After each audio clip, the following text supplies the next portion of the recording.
Hello students, I am Dr. Komal Rathore, Assistant Professor Kamal Bhatia, Faculty of Ayurvedic Science in Jyoti Vidyapeeth Women's University, Jaipur, Rajasthan. Today's session we will discuss about fluid and electrolyte imbalance.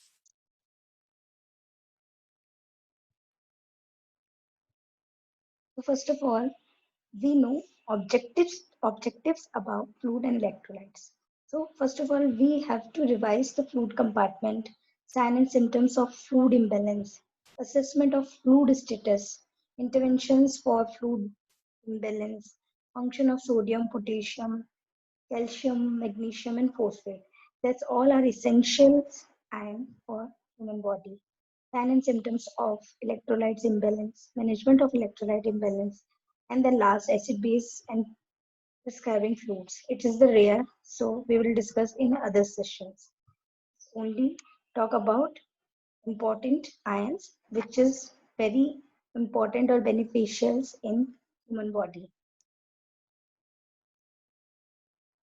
Outline in this session: introduction, normal exchange of fluid electrolytes, volume, fluid volume imbalance and electrolyte imbalance के बारे में हम जानेंगे.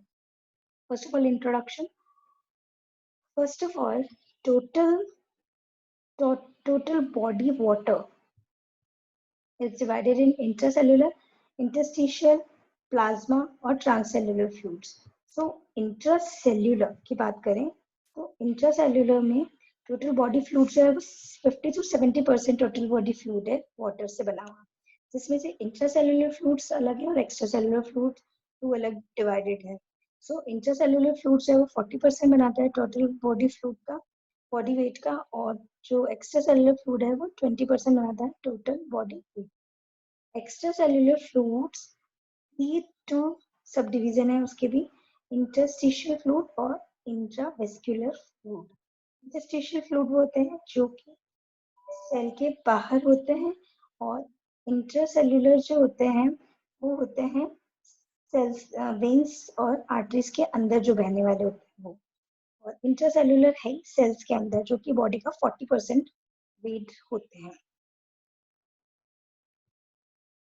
Now is further in this picture, 65% intracellular, then 8% plasma, 25% interstitial, and transcellular 2%.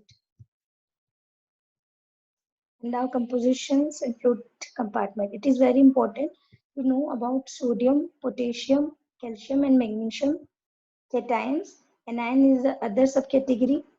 Anions, chloride, bicarbonate, sulfate, organic anion, protein, etc. So main important is sodium, potassium, calcium, and magnesium. So plasma's value, plasma में sodium की value जो है वो 140 होती है, जबकि interstitial, जिसे कि हम सीरम भी बोल सकते हैं, सीरम या इंटरस्टिशियल फ्लूइड, इसमें होती है 146, और इंटरसेल्युलर में 12% होता है. सो इम्पोर्टेंट बात यह है कि इंटरस्टिशियल में 146 मीन्स सेल के बाहर सोडियम आयन की जो नंबर है वो ज्यादा होता है बजाय इंटरसेल्युलर के. वहीं पोटेशियम जो है वो इंटरसेल्युलर में उसका संख्या है उसके नंबर ज्यादा होती है बजाय इंटरस्टिशियल के. कैल्शियम जो है वो 3% होता है इंटरस्टिशियल और प्लाज्मा में 5% होता है. मैग्नीशियम प्लाज्मा में 2, इंटरस्टिशियल 1 और इंटरसेल्युलर 7 होता है. ऐसे ही क्लोराइड की बात की जाए तो क्लोराइड जो है प्लाज्मा में 103, इंटरस्टिशियल में 104 और इंटरसेल्युलर में 3. कहने का यहाँ मतलब ये है कि जब बात की जाए कि सेल के अंदर सोडियम, क्वेश्चन पूछा जाता है सेल के अंदर सोडियम के नंबर ज्यादा होते हैं या पोटेशियम के नंबर ज्यादा होते हैं, सोडियम आयन ज्यादा होता है पोटेशियम आयन, तो बोलेंगे इंट्रासेल्युलर, सेल के अंदर तो पोटेशियम आयन ज्यादा मात्रा में होते हैं, और इंटरस्टिशियल या सीरम में 146 सोडियम आयन होते हैं. आगे इन्हीं के अकॉर्डिंग, इन्हीं के नंबर के घटने या बढ़ने से हाइपो या हाइपर की कंडीशन होगी जो हम आगे पढ़ेंगे. यहाँ पे बॉडी फ्लूइड डिस्टर्बेंस बता रखा है. Classify into 3 broad category. First of all, change in volume. अगर फ्लूइड डिस्टर्बेंस में कहीं वॉल्यूम में चेंज आता है तो उसे हाइपो वॉल्यूमिया और हाइपर वॉल्यूमिया कहेंगे. अगर कंसेंट्रेशन में चेंज आता है तो हाइपरनेट्रीमिया या हाइपोनेट्रीमिया बोलेंगे, और अगर कंपोजिशन में चेंज आता है फ्लूइड के या आयंस के तो उसे एसिड बेस इम्बैलेंस या concentration change in calcium, magnesium या पोटेशियम बोलेंगे। Assessment of fluid balance. First of all इसके असेसमेंट के लिए history of recent input and output, blood pressure, heart rate, daily weight, skin turgor, mucous membrane, mental status and lab analysis, इन सभी points का analysis करके हम fluid के balance और इम्बैलेंस को चेक कर सकते हैं। Now physical sign and symptom of fluid volume imbalance. First is hypervolaemia और हाइपरवॉल्यूमिया, बिकॉज यहाँ पे ये उनके वॉल्यूम में चेंज होने की वजह से है, इसीलिए इनको बोला है हाइपरवॉल्यूमिया और हाइपरवॉल्यूमिया। अगर फ्लूइड्स के कम होने, वॉल्यूम के कम होने की वजह से है तो वहाँ पे poor skin, dry mucous membrane दिखेगी, dry axilla, flat neck, tachycardia, orthostatic hypertension, orthostatic hypothermia, weight loss, sunken eyes, azotaemia और ओलिगोयूरिया मिलेगा। और वहीं अगर हाइपरवॉल्यूमिया हो गया है तो shortness of breath at rest और with exertion, JVD, jugular venous disturbance मिलेगा, hepatojugular reflexes, ascites, pitting oedema और फीड कैन, ये सब देखने को मिलते हैं। Now common laboratory tests to evaluate body fluid disturbance. In this slide, हाइपोवॉल्यूमिया में हम सीरम इलेक्ट्रोलाइट टेस्ट करवाते हैं, SUN या क्रोमिन टेस्ट कराएंगे, haematocrit test, urine electrolyte and specific gravity, serum albumin check करते हैं, 24-hour urine for clear creatinine clearance. Now hypervolaemia में serum electrolyte वही सब टेस्ट हाइपर के लिए भी कराएंगे, यहाँ total protein, cholesterol, liver enzyme, bilirubin वगैरह टेस्ट करवाते हैं। एंड नाउ फर्स्ट आयन जिसकी डिस्टर्बेंस के बारे में हम पढ़ेंगे, तो फर्स्ट है सोडियम। सो जैसा कि मैंने पहले बताया था, sodium normal serum sodium level is 135 to 145 milliequivalent per litre. So hyponatremia is defined as serum sodium level less than 135 milliequivalent per liter. Acute symptomatic hyponatremia usually does not become clinically evident until serum sodium level of 130 milliequivalent per liter. Chronic hyponatremic status usually remain asymptomatic until serum sodium level fall below 120 milliequivalent per liter. Serum osmolality is laboratory test most critical for diagnosis of hyponatremia. And now clinical manifestation of hyponatremia. First central nervous system में क्या clinical symptoms दिखेंगे हमें hyponatraemia हो जाएगा तो headache, confusion, hyper active और hypoactive, deep, tendon reflexes, seizures, coma, increase intracranial pressure. Now musculoskeletal में weakness मिलेगी, फटीग मिलेगी, मसल्स क्रैम्प आएंगे और ट्विस्टिंग होगी। जीआई ट्रैक्ट में हमें anorexia, nausea, vomiting, watery diarrhoea मिलेगा। कार्डियोवास्कुलर सिस्टम में hypertension, bradycardia if intracranial pressure increase significantly. Now tissue में लैक्राइमेशन एंड सलाइवेशन मिलेगा और रीनल सिस्टम में ओलिगोयूरिया मिलता है, क्योंकि हाइपो हो रहा है तो ओलिगोयूरिया मिलेगा।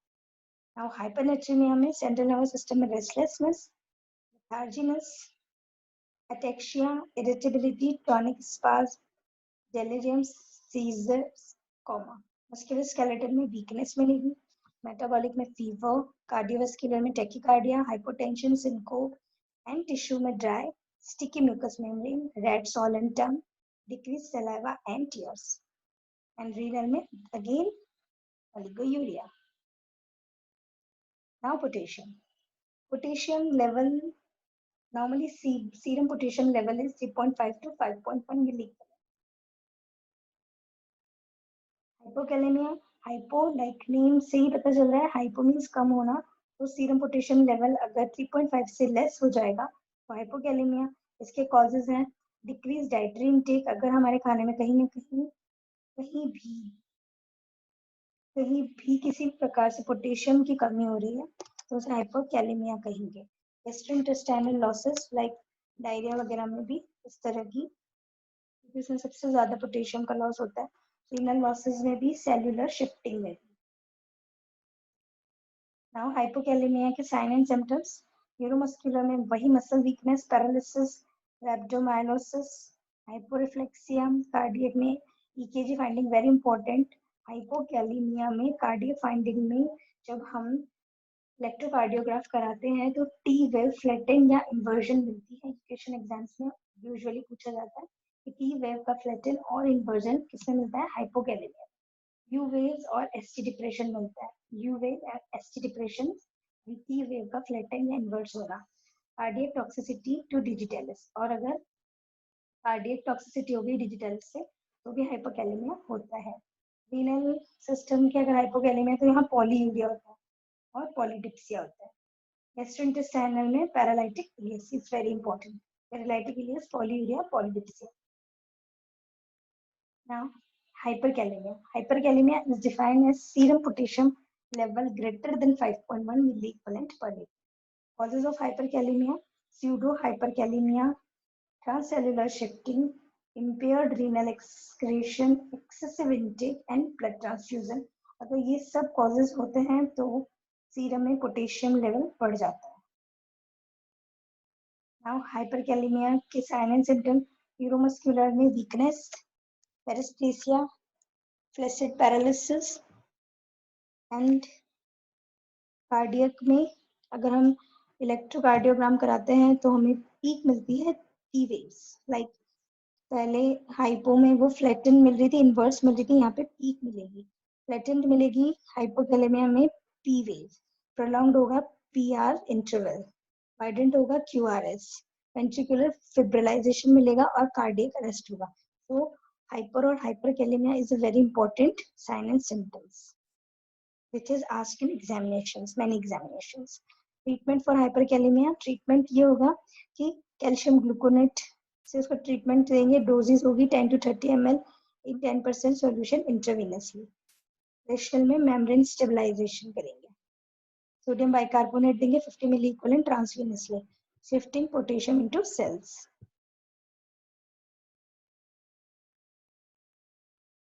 Now calcium. Calcium concentration is 8.8 to 10.5 mg per dl. The normal range is ionized calcium is 1.1 to 1.28 mg per dl. So calcium concentration must be interpreted with the respect of serum albumin because 40% and 60% of total serum calcium is bound to albumin. So albumin की concentration से calcium की concentration interpret करती है। Means उसके साथ ही calcium को देखा जाता है या उसकी कमी को देखा जाता है या समझा जाता है।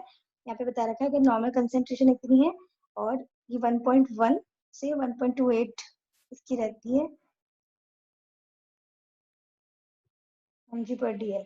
नॉर्मल रेंज बताइए आयनाइज्ड कैल्शियम की, और वैसे नॉर्मल कंसेंट्रेशन होती है इसकी 8.8 से 10.5 तक, क्योंकि यहाँ पे जो कैल्शियम है वो सीरम एल्ब्यूमिन के साथ ही रहती है या उसी के साथ ही बॉन्ड रहती है। तो अगर उसमें कहीं भी कमी या कुछ होती है तो एल्ब्यूमिन में कमी होती है तो कैल्शियम में भी कमी और बढ़ोतरी देखी जाती है। यहाँ पे हाइपोकैलेमिया की बात की गई है तो hypokalemia is defined as serum calcium less than, hypo है तो less than 8.5 mg per dl।